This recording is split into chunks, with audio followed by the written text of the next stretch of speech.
Hoy en una fecha muy, pero muy especial. Y además lo que traen, ¿no? Cuando son esos números redondos así, como los 50 años que se cumplen hoy desde que se festeja y se conmemora el Día del Orgullo Gay, después devenido en Orgullo LGTBIQ+, que tiene que ver justamente con algo que sucedió en los Estados Unidos, en Nueva York, hace 50 años. Esto sucedió en Stonewall, que era un bar de Nueva York, que era el único lugar en Nueva York donde podían ir las personas homosexuales a pasar el tiempo, a divertirse, donde se podían agarrar de la mano, besarse, bailar entre ellos, cosas que para los heterosexuales eran normales. Bueno, este era el único lugar que los toleraba. Siempre llegaba la policía, los reprimía, ponía excusas de que el bar no estaba habilitado, de que había algún problema. Siempre llegaban y reprimían y molestaban, hasta que un 28 de junio del año 1969, todos los asistentes al bar se cansaron y se resistieron a la policía. Decidieron resistir la represión de la que venían siendo parte y organizaron para el año siguiente. Dijeron, bueno, tendríamos que hacer una marcha a plena luz del día del orgullo para salir de la vergüenza en la que nos hacen sentir por ser quien somos. Y entonces al año siguiente comenzaron a hacerse las marchas por el orgullo. Pero fue en el 1969 donde por primera vez en los Estados Unidos las personas LGTBIQ+ decidieron resistir y decir basta a la represión policial, estatal y demás, por su condición y sus elecciones sexuales. Es por eso, así comenzó esto.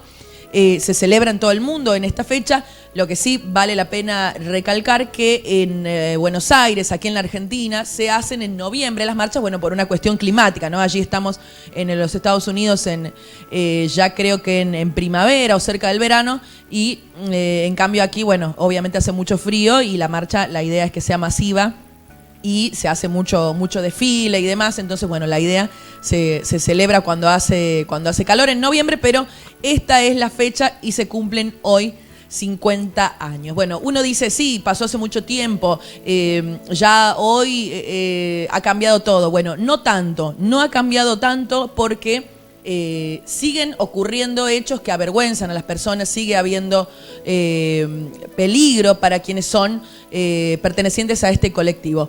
Por ejemplo, vamos a ir con algunos datos que tienen que ver con la violencia hacia estos colectivos en la Argentina. Porque si bien han pasado 50 años, parece poco, pero ha pasado mucha agua bajo el puente, como quien dice, pero no se ha avanzado tanto, porque hoy en Argentina siguen habiendo crímenes de odio hasta este colectivo, siguen habiendo agresiones, la policía los sigue reprimiendo, persiguiendo, el Estado sigue sin hacerse cargo de algunos requerimientos, de algunos derechos. Por ejemplo, desde que comenzó este año, el 2019, hasta mayo, que es este conteo del Observatorio Mumalá, son 122 casos de violencia hacia el colectivo LGBTIQ+. Por ejemplo, ahí podemos ver algunos números. Obviamente, por la cantidad de habitantes, provincia de Buenos Aires es la más afectada, con 21 casos. Después, 31 casos, perdón. Después sigue la CAO, la Ciudad Autónoma de Buenos Aires, con 19 casos. Después Salta, ¿no? Mirá cómo nos vamos a una provincia no tan poblada, pero con muchísima represión, como lo son en el norte argentino, con muchísimo atraso en cuanto a políticas inclusivas. Salta. Y después, mirá, viene Córdoba, ¿no? Ahí te queda mucho para analizar, por supuesto, porque es la provincia en la que vivimos. Mendoza, Entre Ríos, bueno, ahí se pueden ver los números. Santa Fe, bueno, Jujuy, Tucumán, como te decía, provincias del norte que no son tan pobladas como otras, pero que sí dan cuenta de la cultura que tenemos hoy en día. Estos son distintos casos de violencia que, si los tenemos en cuenta para ver en cómo se diferencian, el 76% son dirigidos al colectivo travesti trans, ¿sí? Esto es decir, personas que se identifican con un género distinto al que se les fue asignado al nacer por su sexo biológico. Y el 24% restante son dirigidos a otras identidades, por ejemplo, lesbianas, gays, ¿sí? Pero lo más grave sigue siendo hoy en la Argentina y lo que más cuesta y lo más difícil es a las personas trans. Por ejemplo, para darte un caso, fue en el año 1989 o 90 que la homosexualidad dejó de considerarse una enfermedad, pero fue en el 2018 que la transexualidad se dejó de considerar una enfermedad. Entonces ahí hay un desfasaje en cuanto a lo que es los derechos de las personas trans, y esto se evidencia también en los índices de violencia y quiénes son los blancos de los ataques. Bueno, ahí podemos ver quiénes son los que atacan a estas personas. 21% corresponde a la fuerza de seguridad, esto es policía, por ejemplo, entidades como acá serían seguridad ciudadana y demás. Después sigue el personal médico, ¿sí? En la salud hay agresiones porque, claro, vas a hacer una pregunta, los tratan mal, puede ser que no los quieran atender, bueno, todo este tipo de violencias que se viven. Después sigue el personal educativo y el personal jurídico y, por supuesto, esto habla de violencia institucional, pero aquí no está contemplado la violencia más grande que sufren a veces las personas trans, que es de la institución familia, ¿no? Es la primera violencia y por eso en estos casos se habla de cuando muere una persona trans o está enferma, se habla de un crimen un crimen estatal, ¿sí? Un crimen estatal con complicidad de la familia y de los distintos organismos que nuclean a la sociedad, ¿no? Pero es el Estado el primer responsable y las familias, por supuesto, al echar a estas personas de su casa. Bueno, es lo que decíamos, ¿ves? El 31% de los casos son travesticidios sociales, son muertes evitables. Esto es social porque la familia echa, por ejemplo, a una niña, a un niño de 14 años que tiene una identidad diferente, los echan a la calle, son obligados a trabajar de lo que pueden, son vulnerados sus derechos, no terminan el colegio, no pueden acceder a oportunidades laborales, también se las niegan. Entonces, ¿qué pasa?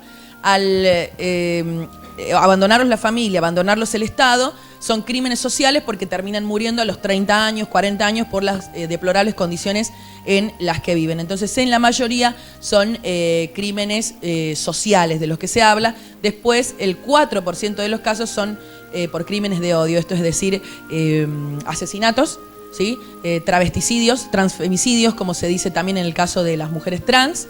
Después, el 41% restante son violencias cotidianas que vive el colectivo travesti trans. Esto es golpes, gritos en la calle, falta de acceso a ciertos lugares. Esto representa que ha habido en este año, atención, 33 travesticidios sociales. Esto es 33 personas abandonadas por la sociedad y 4 crímenes por odio. Es decir, gente que los ha ido a asesinar por este odio a las personas trans. Recordaremos el caso de Diana Zacayán, que es una mujer que ha sido una gran activista por los derechos de las personas trans. Diana venía trabajando también en política, una mujer muy pobre, descendiente de diaguitas. Ella venía realmente de un estrato social muy bajo, una situación muy precaria, y ella con el tiempo comenzó a tomar importancia, ha ido militando, fue clave en la concreción de la Ley de Identidad de Género. La presidenta Cristina Fernández en su momento le entregó el DNI con su identidad, fue una de las primeras, y en un tiempo Diana fue asesinada brutalmente con tortura y luego, con el tiempo, el año pasado fueron juzgados los responsables como el primer crimen de odio hacia la comunidad trans. Un travesticidio o transfemicidio en este caso, porque bueno, ella fue asesinada y se entendió que fue con saña por esta condición que ella tiene que ella tenía de ser transexual. Ahí la vemos con la expresidenta cuando se aprobó la ley. Y bueno, realmente fue un ícono para esta lucha y también una muestra, ella en su propia carne, de lo que significó esta lucha y este odio que hoy existe y sigue existiendo, porque vimos todos esos casos, no terminó el año y ya van 33 muertes y 4 crímenes de odio.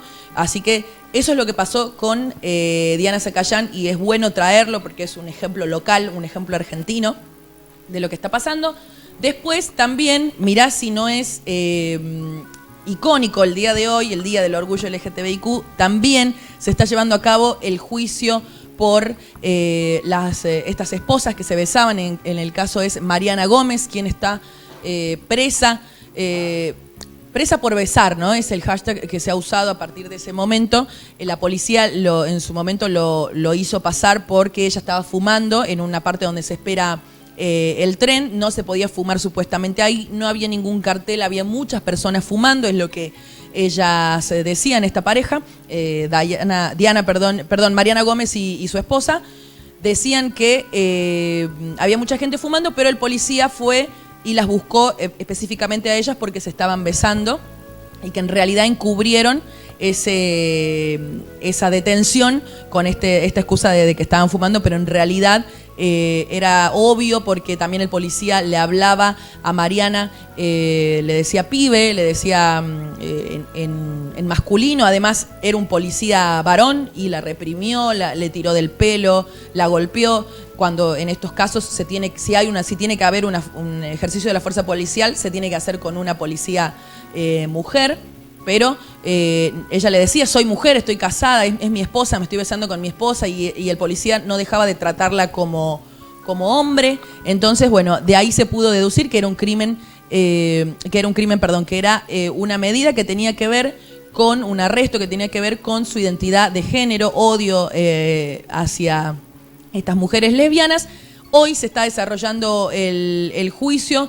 Me decían recién que se espera para las 2 de la tarde lo que va a ser el veredicto. Se pide la absolución y por otra parte también se piden 2 años de prisión a esta mujer por esta conducta indebida en el subte. Bueno, seguramente tiene que ver con esto y con resistencia a la autoridad y alguna cuestión más, ¿no? Así que eso es un poco lo que tiene que ver hoy con este día. Y mirá qué simbólico, ¿no? A Marian Gómez la están juzgando justamente el día de hoy. Y este veredicto también, Priscila, podría ser un gran avance, un gran retroceso en la Argentina, porque de condenarla por un simple beso me parecería terrible para la sociedad el ejemplo que estaríamos dando, y merece la absolución porque, estamos en un mundo bastante complicado y creo que sería un muy buen gesto si la justicia logra ver que el ser diferente o el elegir, el tener una orientación diferente a la heteronorma que se establece, no es un delito. Exactamente, Lucho. Pero hay muchas cosas en juego, ¿no? Es dejar un modelo, un patrón que antes se tenía y que estamos en plena evolución. Entonces pasan mucho estas cosas, son partes de un proceso que estamos viviendo, pero hay que tratar de estar atentos y de no dejar pasar estas cosas, y justamente lo que hoy resuelva ese tribunal va a ser esencial para el avance o el retroceso en los derechos. Que esto es así, y vos lo sabrás bien, Lucho, es avanzar 2 pasos y volver 3, ¿no? A veces nos pasa esto en esta sociedad, y hablabas recién de heteronorma, y justamente ese es el aporte que vamos a hacer más allá de los hechos históricos y estos casos argentinos. Hablar un poco en el Día del Orgullo LGTBIQ+, de la heteronorma. ¿Qué es la heteronorma? Es un sistema social, un sesgo de nuestra cultura que favorece las relaciones heterosexuales que son consideradas normales, naturales e ideales, y son preferidas por sobre relaciones del mismo sexo o del mismo género, es decir, homosexuales, por ejemplo. Son reglas jurídicas, sociales y culturales que obligan a los individuos a actuar como mandan los patrones heterosexuales, que son los dominantes y los imperantes. La heteronorma está en toda nuestra sociedad. Es bueno trabajar, hacer el ejercicio diario, personal, y buscar en las instituciones que también se haga, de dejar de pensar que de por sí, por defecto, alguien es heterosexual. ¿Qué pasa? Por ejemplo, también tiene que ver la heteronorma con lo que se atribuye a cada uno de los géneros. Por ejemplo, si sos hombre te tienen que gustar los autos, te tiene que gustar el fútbol, tenés que verte masculino, ¿sí? No podés llorar, por ejemplo. Si sos mujer tenés que ser madre, tenés que querer ser madre, tenés que ser linda, tenés que ser delicada, por ejemplo, jugar con muñecas cuando son niñas, ser callada, ser complaciente, ser agradable, ser simpática, no poder tener un lugar tal vez más importante dentro de la pareja, no poder ganar más si sos mujer que que tu hombre. Eso genera conflictos, genera burlas en la familia, en los amigos. Cosas como, por ejemplo, una mujer no puede ser más alta que su pareja, porque eso deja al hombre como en una visión de que es inferior o que es débil, y no permitirse todas estas cosas, ¿no? La heteronorma también tiene que ver con lo que se ajusta a cada uno de los géneros, y eso de hacer preguntas, o por ejemplo cuando uno va, no sé, tiene un niño, un sobrino, un hijo en el jardín y dice, ¿te gusta alguien? ¿Tenés novia en el jardín? Y capaz que ahí ya le estás dando por sentado un camino que tal vez no es el de él, y eso ya comienza a calar una presión, a calar hondo en el alma de esta persona, en sus comportamientos, en sus elecciones. Pasa muchísimo, ¿no? Tal vez, no sé, hay promociones del Día de los Enamorados y se piensa siempre en hombre y mujer, uno los ve en las publicidades, un hombre y una mujer besándose o llevándose flores, no se comparten otros modos de relacionarse que tienen las personas homosexuales. También otra de las cosas que podemos hablar es esto de, ha pasado, ahora lo vamos a ver, el gobierno actual, el gobierno de Mauricio Macri, hizo una política de derechos humanos cuando el año pasado se visibilizaba este día, y prestemos atención, ¿no? Y hay que no caer en esta trampa. Miremos esto que había difundido la Secretaría de Derechos Humanos. La heterosexualidad es parte de la diversidad sexual, ¿no? Este era el intento del gobierno nacional de dar un mensaje para visibilizar el Día del Orgullo Gay. Y bueno, a ver, si nos ponemos a analizar, no tiene nada que ver, ¿no? Porque, como decían recién el afiche, nadie te mata por ser hetero, nadie te persigue, nadie te grita en la calle, nadie te va a correr de tu casa por ser heterosexual, nadie te niega tu existencia, nadie te dice que estás confundido si sos hetero, que ya se te va a pasar, que es una etapa, nadie te mata por ser heterosexual, ni te discrimina. Entonces, habían personas que el año pasado decían en este día, soy orgulloso de ser heterosexual porque ser heterosexual también es ser diverso. Y no, porque es lo que se espera, el lugar de poder, es un beneficio hoy en la sociedad que tenemos ser heterosexual, ser un hombre con una novia, es un beneficio porque te ahorra un montón de cosas por las que tienen que pasar las personas homosexuales. Como vemos ahí, en un mundo heteronormativo, ser una disidencia no es bienvenido. En cambio, en un mundo diverso, ser heterosexual sí es bienvenido. Entonces, bueno, ahí se ven un poco las diferencias de un mundo y del otro, ¿no? Y tiene que ver justamente con esto de no encajar en un varón o una mujer. Hay un montón de otras identidades, personas trans, personas queer, personas intersexuales, personas asexuales. Bueno, muchas veces el año pasado hemos hablado de esto, lesbianas, gays, bisexuales, pansexuales, bueno, muchísimas identidades que no encaja en el varón cis, la mujer cis.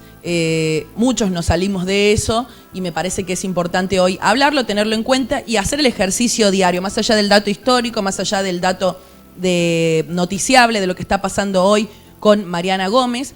Eso, ¿no? Hacer el ejercicio propio y personal de no dar por sentado la heterosexualidad, de incluir a los demás, de preguntar, si vemos a una persona que tal vez nos damos cuenta que es biológicamente una mujer, pero tal vez gusta usar ropa de hombre o es trans, preguntarle cómo te gusta que te llamemos, cuál es tu nombre, antes de decir vos que sos nena, sos nene. No, preguntar su nombre, cómo le gustaría ser llamado, tenés pareja en vez de decir tenés novia o tenés novio. Y yo creo que así, de a poquito, y con estas cosas que van pasando, con estos logros también estatales y judiciales, se va a ir configurando de a poco un mejor escenario para las personas LGTBIQ+, que si bien vienen de hace 50 años mejorando su realidad, falta muchísimo, y eso se nota en la Argentina con estos números que hemos dado hoy, Lucho.